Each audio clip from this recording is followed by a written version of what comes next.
सद्गुरुनाथ महाराज की जय। महायोगी स्वामी उमानंद सरस्वती की जय। श्री गुरुगीता हा गुरुभक्ती योगाचा मंत्रराज आहे.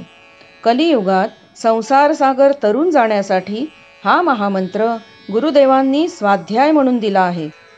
श्री गुरुगीतेतील संस्कृत श्लोकांचा अर्थ महायोगी स्वामी उमानंद सरस्वती यांच्या श्री गुरुगीतार्थेश्वरी या विवेचनाच्या आधारे आपण क्रमशः जाणून घेत आहोत.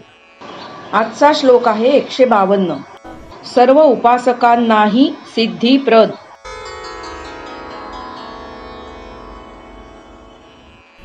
जपेच्छाक्तश्च सौरश्च गाणपत्यश्च वैष्णवः शैवश्च सिद्धिदं देवी सत्यं सत्यं न संशयः.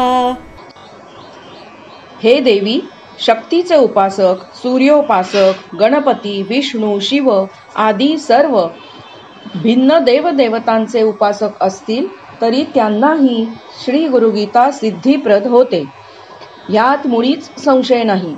मतामतांचा गलबला असला, प्रत्येकाची इष्ट देवता भिन्न असली तरी हरकत नाही.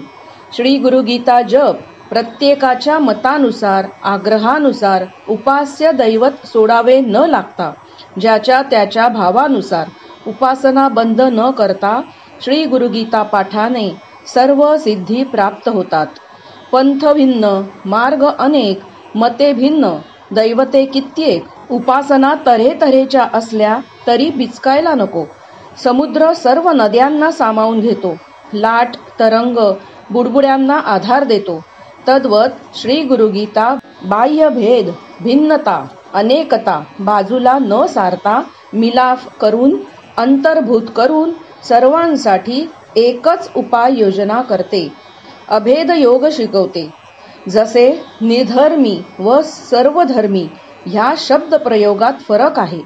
निधर्मी म्हणजे कोणताच धर्म नाही, पण सर्वधर्मी म्हणजे सर्वच धर्मांना सहिष्णुतेने सामावून टाकणारा. निधर्मी राष्ट्र अधोगतीस जाते, सर्वधर्मी प्रगत होते. सर्व काही खपवून पचवून टाकणारा तो समर्थ. त्याप्रमाणे नाना स्वभाव, नाना मते, नाना उपासना श्री गुरुगीता जपाला विरोधी ठरत नाहीत. अग्नीला कशात फरक करण्याचे कारण पडत नाही. सर्वांचेच भस्म करण्याचे त्याला जमते. तद्वत श्री गुरुगीता जप अशी साधना, असा योग आहे की त्या योगाग्नीत, त्या ज्ञानाग्नीत सर्वच सजातीय एकरूप होऊन जाते. सर्व सिद्धताच होते. यात मुळीच संशय नको. कारण गुरु हा देवांचा देव महादेव. श्री गुरुगीता अशा महत्तमाची उपासना असल्याने इतर देवदेवतांचीही ती उपासना होतेच. विरोधी होणेच अशक्य. सद्गुरुनाथ महाराज की जय.